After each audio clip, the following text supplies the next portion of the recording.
So my thoughts are on housemates today. When I was born into my family of origin, I'm number 8 in a family of 9. And so I learned how to live with a lot of people right from the beginning, and how to cooperate, and how to share space and share bedrooms. And I left that house and moved into a house with my brother and his wife in Philadelphia, where I was in a band called Found Free for a couple of years, whereas eventually where I met Greg. Then we spent so many years, so many miles, days on the road, and you learn how to share that space with sometimes total strangers, and learn how to be pleasant and try to get along with each other, even though a lot of times they're people you didn't choose really to share space with.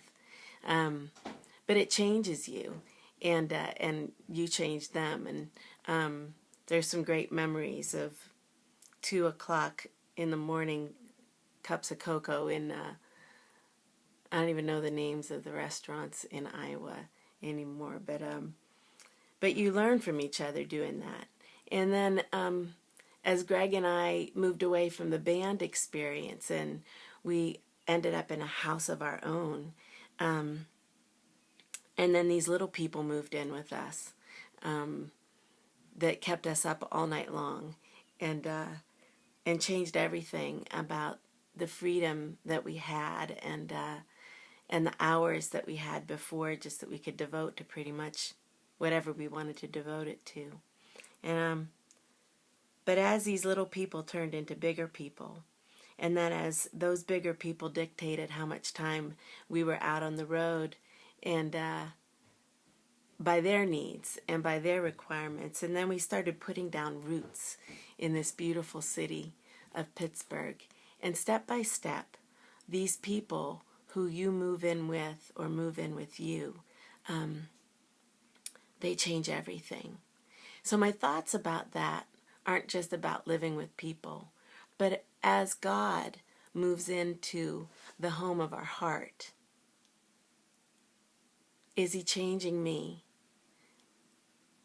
Do I look any different? Do I act any different? Because we know, according to the scripture, it's not about rules. It's not about how you look. It's not about the music you listen to, those things that are kind of stylistic. It's not even about a lot of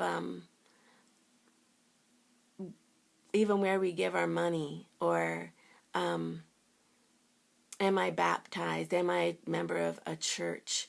Do I give a lot to charitable donations? Do I build houses for the poor? Do I make cookies for my neighbors?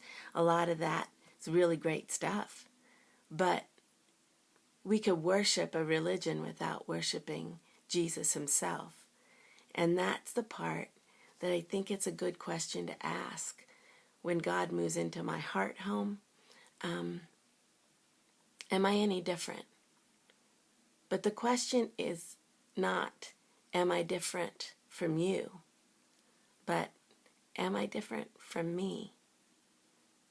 Has God moved into this place and moved the furniture around? Has He made it look different inside here?